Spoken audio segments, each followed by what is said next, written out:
Good morning, students. Welcome to Social Science Class 6. Today we are going to learn Unit 2 Civics.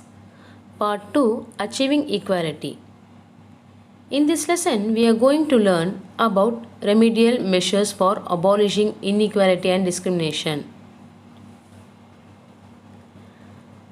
First point, wider access to quality basic service like healthcare and education for all. Be aware of current gender bias. Make women more visible in public life and institution to eradicate gender disparity.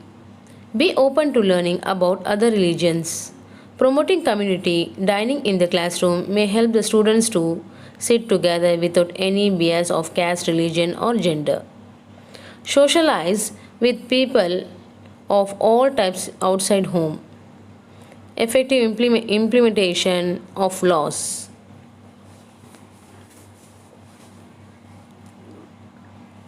Constitution of India and equality.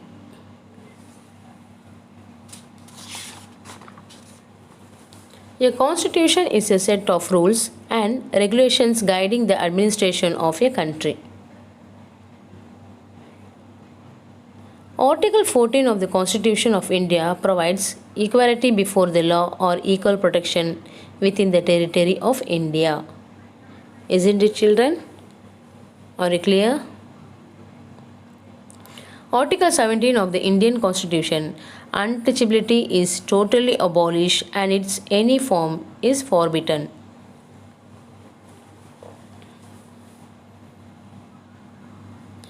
This is called Constitution of India and equality. This slide showing few examples of people who come from different background facing advisor condition but were still able to achieve greater success in their lives. They are Dr. APJ Abdul Kalam, Mrs. S. Ilavargi, Mr. Vishwanathan Anand, and Mr. Mariyappan Thangavelu. Let us see more about details achiever. Dr. APJ Abdul Kalam, 1931 to 2015. Awal Fakir Jainul Abidin Abdul Kalam was born in a Muslim family in Rameshwaram. He was the 11th President of India and who is fondly remembered as People's President. Kalam's family had become poor at his early age. He sold newspapers to supplement his family income.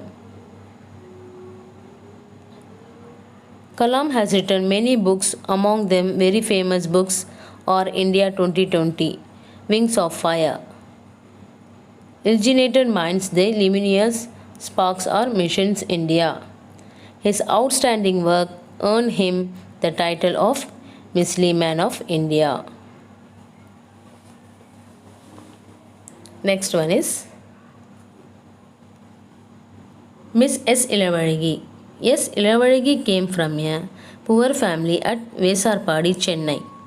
His father is a daily wage earning auto rickshaw driver.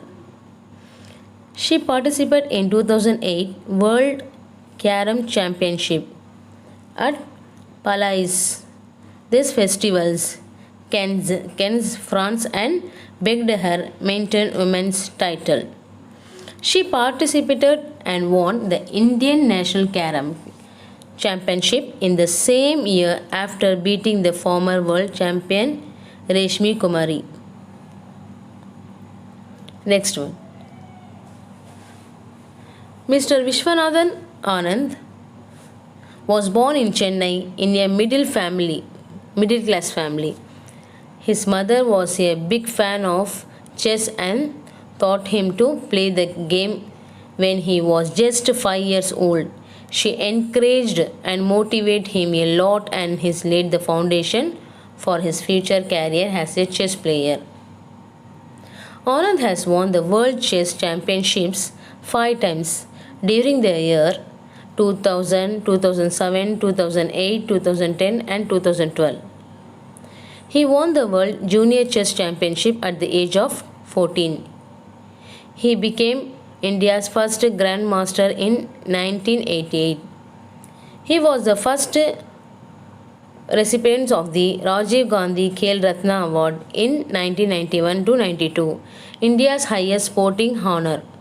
He received the nation's second highest civilian award, Padma Vibhushan in 2007. Next, Mr. Mariyappan Thangavelu. Mr. Mariyappan Thangavelu was born at Salem in Tamil Nadu. His mother raised four children as a single mother, carrying bricks as a laborer until becoming a vegetable seller, earning about rupees 100 per day. He suffered permanent disability in his right leg. When he was young, despite his setback, he completed secondary school. He says, I did not see myself as different from able-bodied kids. In 2016, at the Rio Paralympics, he won the gold medal in the men's high jump T42 event with a leap of 1.89 meters. Let us conclude a topic. Equality is where untouchability is seen as a crime. Even today, different types of discrimination are reported across the country. Women, peasants, tribes, and people from lower social classes are still striving for equality in India. Dear children, I hope you all are understood about equality and discrimination less. Thank you, children. Have a nice day.